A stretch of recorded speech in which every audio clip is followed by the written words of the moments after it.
Hi, hello, welcome to my review of this new Netflix movie, Ruido, or Noise. This is a new Spanish, Mexican, Argentinian movie that came out on Netflix. And I'm actually not quite sure what country this is from, because this movie came out with its premiere in Spain.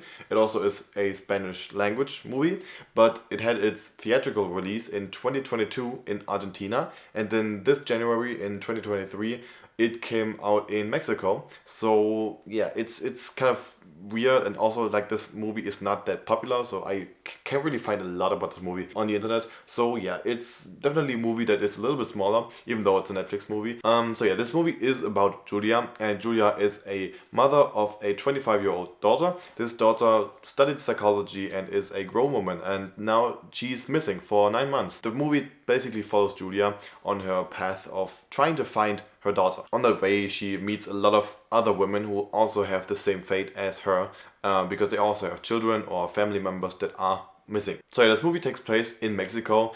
Just a little bit of context, this movie is about a time that is basically still present, it seems like, in Mexico, where a lot of people, or mostly women, went missing, and it's basically because of a lot of oppression happened in this country. And so yeah, this movie is about a person who is one of many people who have family members that are lost, and this problem of people being apparently lost has apparently risen over the course of time, with the LGBTQ community being a lot more present in the media nowadays. And so yeah, this is a big problem apparently in Mexico, and that's what this movie is mainly about. So when Julia basically has this road movie of meeting a lot of different people that all have the same fate as her, it's not really a movie like, for example, Prisoners or Searching, where it's just about this woman trying to find her relatives that went missing. It's more a movie like, for example, Trees of Peace or Killers of the Flower Moon or Argentina 1985, where it's about a certain group of people or a certain country and something very horrific that happened in this country or in this region that most people in the world probably don't really know about, me including. I never really heard about this.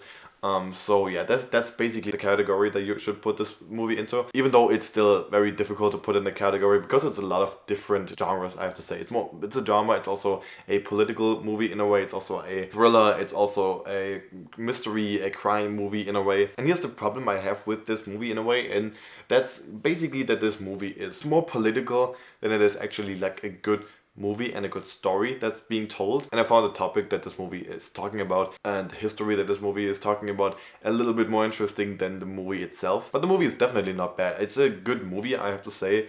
The story progresses very slowly, but over the course of time this movie gets more and more extreme, more and more disturbing, I have to say.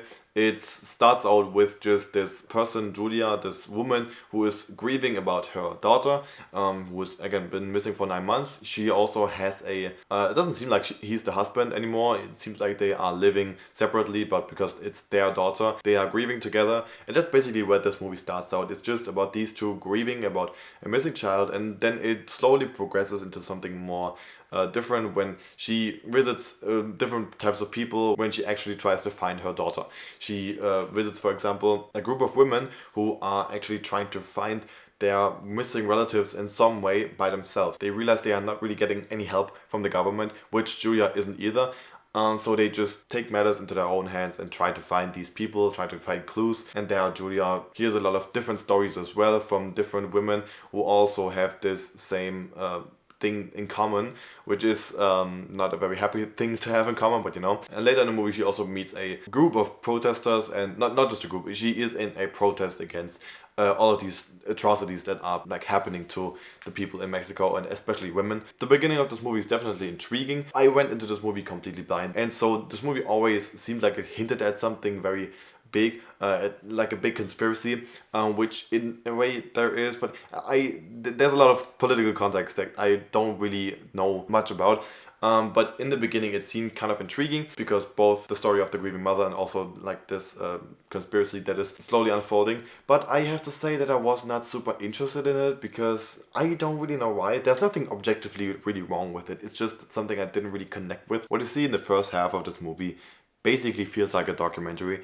There are a lot of raw emotions in this because of the great acting, not just from Julia, the actress of Julia, but also from all the women that she meets that talk about their horrific stories, also from the father. And because of that, the first half has a very suffocating and depressing mood. You only see desperation in these people, and sometimes I really felt with them and sometimes I just didn't, because no particular reason, to be honest. To me, the more impressive part about this movie is when Julia gets involved with different groups that are involved with this conflict in some way. First of all, the group again where there are women who are searching for their missing family members, and this part of the movie is again, it's great, but it's also just in general, it's very disturbing, or it gets very disturbing. There are a lot of images that you don't instantly realize they are disturbing until someone explains it to you, and then you think back on what you just saw and it's like, okay, this is very bad. This is very bad. One image that definitely is in my mind, they are having a pause from, searching for dead people. They are listening to music, and it's a kind of happy mood. It's not very happy, but it feels a little bit more uplifting than everything that we just saw. And then all of a sudden, like, we just see this one shot of a few people examining evidence of the murders that took place, and it's just a little cut to this shot of this murder evidence, but it's so weird and it feels so disgusting to just have this like very happy mood, and then all of a sudden people dead, and we see like bones of dead people who might be relatives of all of these people who are just celebrating right now, or not celebrating, but you know what I mean. And also the last act of this film, or maybe the first 10 to 15 minutes of this film, is Julia being kind of involved in a protest of women's rights.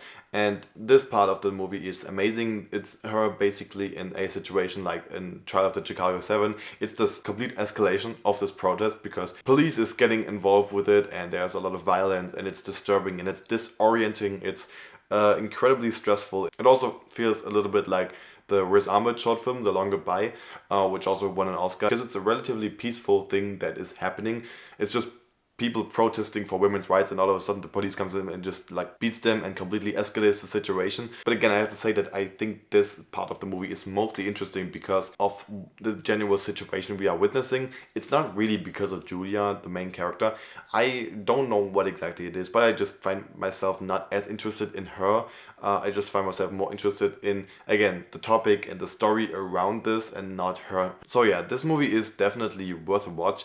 It should have made a lot more noise than it made when this movie came out, because really not a lot of people have heard of the thing. It has a very important statement of feminism, definitely, which is the main thing that this movie is trying to focus on, and trying to showcase these events that happened.